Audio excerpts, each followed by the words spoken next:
చదువుకున్నది తెలుగు సాహిత్యమైన చరిత్ర పట్ల ప్రత్యేక ఆసక్తి కలిగినటువంటి విద్యార్థి అంకె శ్రీనివాస్ ఈ నవలకి చరిత్రకి చారిత్రక నవలే అయిన చరిత్రలో ఉండే ఆధారాలను వ్యక్తం చేస్తూ తన ఉపన్యాసం చేసినటువంటి అంకె శ్రీనివాస్ గారికి ధన్యవాదాలు.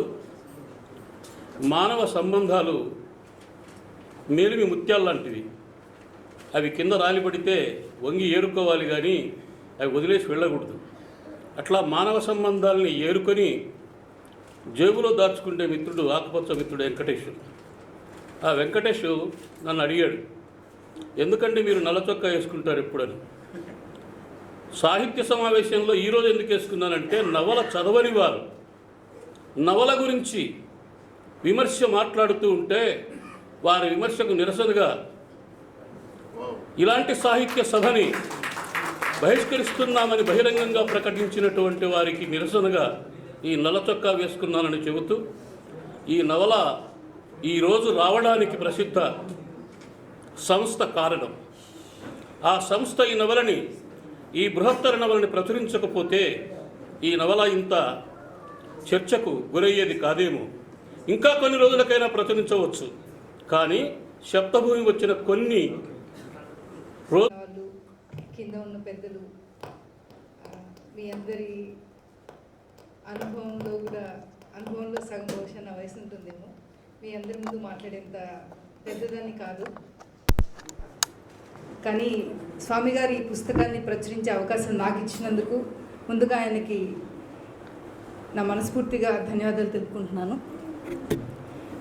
ఈ ప్రయాణంలో భాగంగా హృదయ విహారీ గారు వాళ్ళ నాన్నగారి ప్రయాణంలో ఎంతగా తోడ్పాటు చేస్తున్నారో, ప్రతి చిన్న అక్షరాన్ని ఇద్దరు కూర్చొని ఎంత ఓపికగా కూరుస్తున్నారో, ఇవన్నీ తెలుసుకోవడం నా ప్రచురణ అనుభవానికి ఎంత ఇనుమడించాయో చెప్పలేను నేను మాటల్లో. వాళ్ళిద్దరి నుంచి చాలా చాలా నేర్చుకున్నాను. ఈ సభ ఇలా కాకుండా ఇంకో విధంగా జరుగుంటే బాగుండేదని ఉందండి నాకు. ఈ సభ మనం నిర్ణయించుకున్న కొన్ని రోజుల తర్వాతే విమర్శలు మొదలయ్యాయి. మనం విభేదించుకుందాం, పర్వాలేదు, కానీ వివాదాలు వద్దని అనుకుంటున్నాను. కానీ ఇప్పుడు వివాదాలు మాత్రమే జరుగుతున్నాయి, విభేదాల కంటే ఎక్కువగా. సో ఇలా ప్రధానికి ఏదో ఒక సమాధానం ఉంటుంది, అది వెతుక్కుందాం, వివాదించుకోకుండా, అంతే. అదే ఒకవేళ ఈ వివాదాలు లేకుండా ఉండింటే ఈ చర్చ వేరే విధంగా జరుగుతుందని నా చాలా గట్టి నమ్మకం.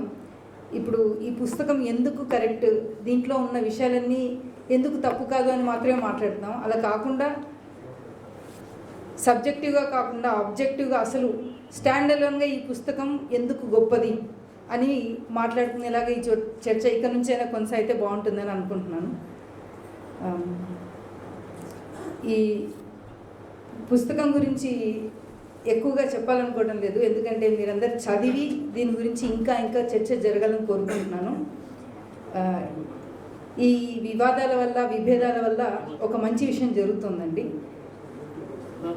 యువత చాలామంది అసలు చరిత్ర అంటే ఏమిటి, మాకు చరిత్ర మాకు ఏంటి, ఇప్పుడు 20-30 ఏళ్ళ వాళ్ళందరూ what does history means to us అన్న క్వశ్చన్ సోషల్ మీడియాలో మెల్లగా చొరబడుతుంది. ఈ పుస్తకం దానికి ఒక ఆద్యం పోసింది. ఆ క్యూరియాసిటీతో, ఆ ఉత్సాహంతో, ఆ ఉత్సుకతతో ఈ పుస్తకాన్ని చాలామంది యువత చదువుతారని కోరుకుంటున్నాను. ఇప్పటికే స్వామి గారి రచనలకి యువతలో చాలా గొప్ప స్పందన ఉంది. శబ్దభూమి కానివ్వండి, గద్దలాడుతున్నది కానివ్వండి, ఇప్పుడు ఈ పుస్తకాన్ని కూడా అలాంటి అభిమానం యువత నుంచి రావాలని కోరుకుంటున్నాను.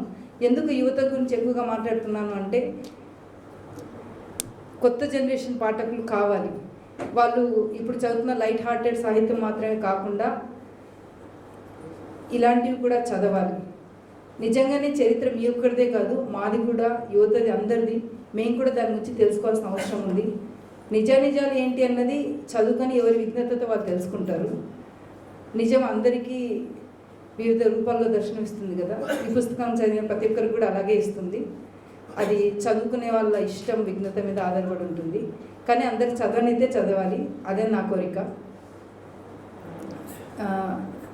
మా అత్తమ్మ పేరం ఇంద్రాదేవి గారు గత కొన్ని నెలలుగా రైటర్స్ బ్లాక్ లాగా కాస్త రీడర్స్ బ్లాక్లో ఉన్నారని అనిపించింది నాకు.